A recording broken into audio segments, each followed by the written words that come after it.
ಬಂದಿದೆ. ನೀವು ಮನೆಯಲ್ಲಿ ಮಾಡ್ಕೊಳ್ಳಿ, ತಿನ್ಕೊಳ್ಳಿ, ಟೇಸ್ಟ್ ನೋಡಿ. ನನ್ನ ಮೊಮ್ಮಗನಿಗೆ ಕೊಡ್ತೀನಿ ನೋಡಿ, ನನ್ನ ಮೊಮ್ಮಗನಿಗೂ ತಿನ್ನಿಸ್ತಾ ಇದ್ದೀನಿ. ನೋಡಿ ಹೇಳು ಟೇಸ್ಟ್ ಹೆಂಗಿದೆ ಅಂತ. ಚೆನ್ನಾಗಿದೆ.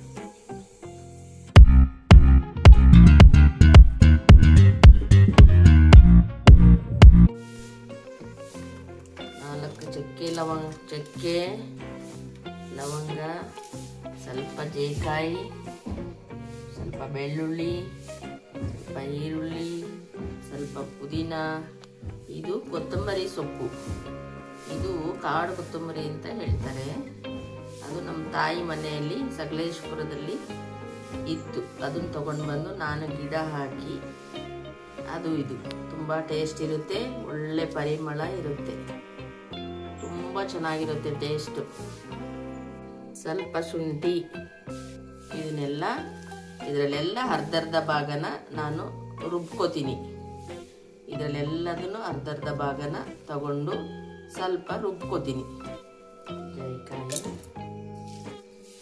ಸ್ವಲ್ಪ ಕೊತ್ತಂಬರಿ, ಸ್ವಲ್ಪ ಪುದೀನ, ಬೆಳ್ಳುಳ್ಳಿ,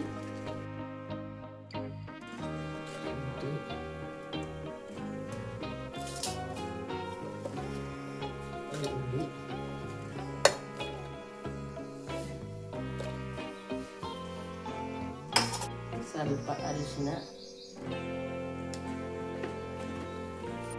ಸ್ವಲ್ಪ ನೀರು.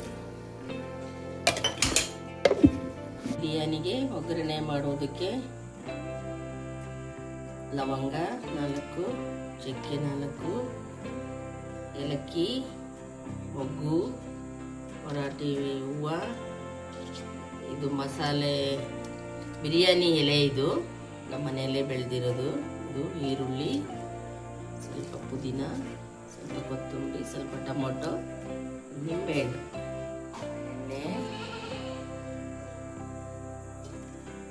ತುಪ್ಪನೂ ಹಾಕ್ಬೋದು. ಏಲಕ್ಕಿ, ಲವಂಗ,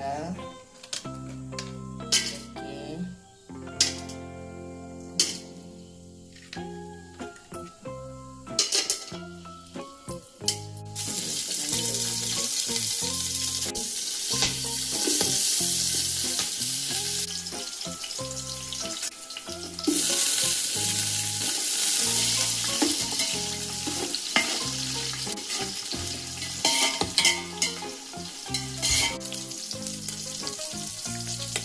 ಹೆಚ್ಚಿಗೆ ಅರಿಶಿನ,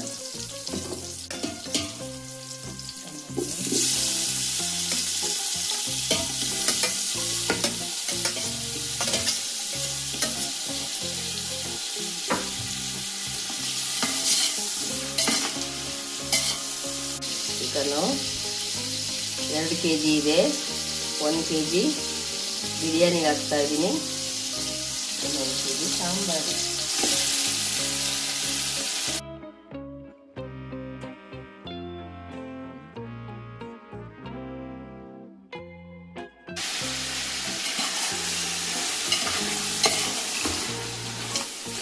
ಸ್ವಲ್ಪ ಮಾಡಬೇಕು.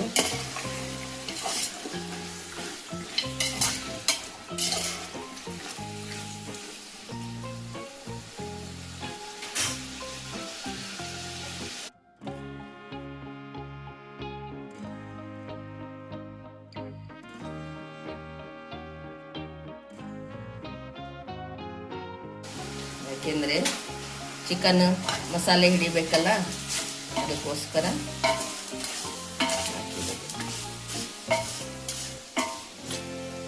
ಆಗುತ್ತೆ. ಸ್ವಲ್ಪ ಇಟ್ಕೊಂಡೇ ಹಾಕಬೇಕು, ಯಾಕೆಂದರೆ ಪಾತ್ರೆ ಬಿಟ್ಬಿಟ್ರೆ ಕಷ್ಟ ಅಲ್ಲ. ಚಿಕನ್ ವೇಸ್ಟ್ ಆಗುತ್ತೆ, ಕೈ ಕಾಲು ಸುಟ್ಬಿಟ್ರೆ ಕಷ್ಟ ಅಲ್ಲ. ಈಗ ಸ್ವಲ್ಪ ಕುದಿಬೇಕು. ರುಬ್ಕೊಂಡಿರೋ ಮಸಾಲೆನ ಹಾಕಬೇಕು.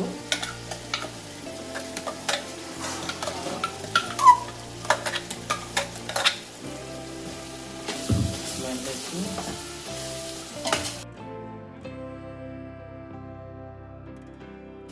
ಈಗ ಸ್ವಲ್ಪ ಟೈಮು ಬೇಯಿಸೋಣ.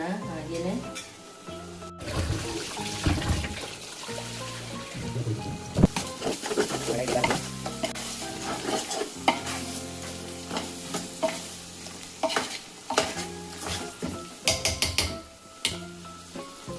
ಇವಾಗ ನೀರು ಹಾಕೋಣ. ನೀರು ಪಕ್ಕದಲ್ಲಿ ಬಿಸಿ ಮಾಡ್ಕೊಂಡಿದ್ದೀನಿ. ಬಿಸಿ ನೀರೇ ಹಾಕಬೇಕು. ನಾನು 6 ಲೋಟ ಅಕ್ಕಿ ಇಟ್ಕೊಂಡಿದ್ದೀನಿ.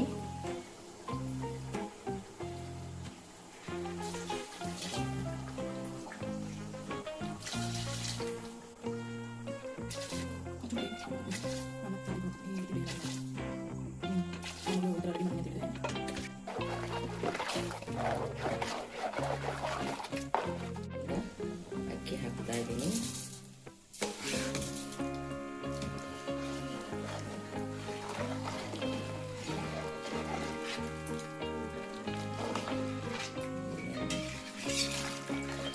ಸ್ವಲ್ಪ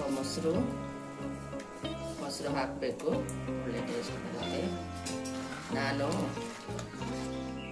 ಮದುವೆ ಆಗಿ ಹೊಸರಲ್ಲಿ ಮುಸ್ಲಿಮ್ಸ್ ಅವ್ರ ಹತ್ರ ನಾನು ಹೇಳಿಸ್ಕೊಂಡಿದ್ದು ಬಿರಿಯಾನಿ. ಇದು ಚೆನ್ನಾಗಿ ಮಾಡಿದ್ರು, ಹಂಗಾಗಿ ನಾನು ಹೇಳಿಸ್ಕೊಂಡು ಕಲಿತು ಮಾಡ್ತಾ ಇದ್ದೀನಿ.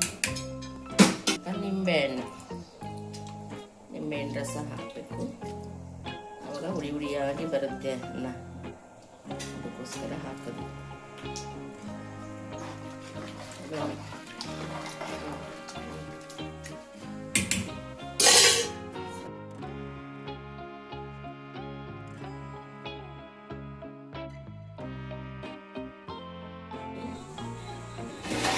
ನೋಡಿ, ಬಿರಿಯಾನಿ ರೆಡಿಯಾಗಿದೆ.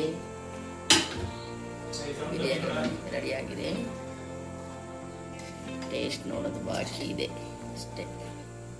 ನೋಡಿ, ಚೆನ್ನಾಗಿ ಬಿರಿಯಾನಿ ಬಂದಿದೆ. ಟೇಸ್ಟ್ ನೋಡೋಣ.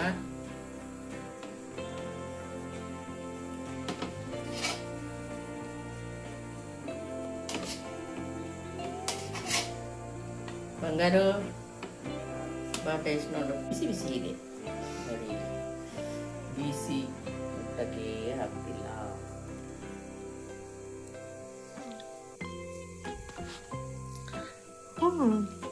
ಚಿಕನ್ ಚೆನ್ನಾಗಿ ಬೆಂದಿದೆ.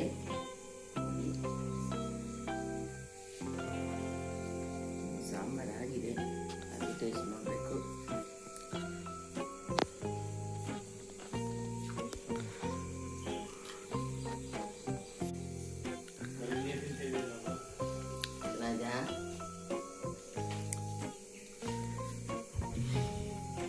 ಸ್ವಲ್ಪ ನೋಡು.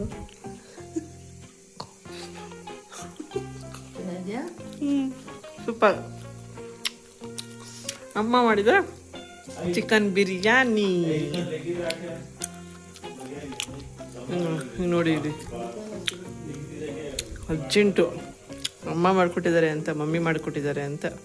ಅಮ್ಮಮ್ಮ ಮಾಡಿದ್ದಾರೆ ಅಂತ ಅರ್ಜೆಂಟ್ ಮಾಡ್ಕೊಂಡು ತಿನ್ನುತ್ತಿದ್ದು. ಮೊಮ್ಮಗ ನೋಡಿ, ನನ್ನ ಎತ್ತರದಿಂದ ನನಗಿನ್ನ ಎತ್ತರ ಬೆಳೆದ್ಬಿಟ್ಟಿದ್ದಾನೆ.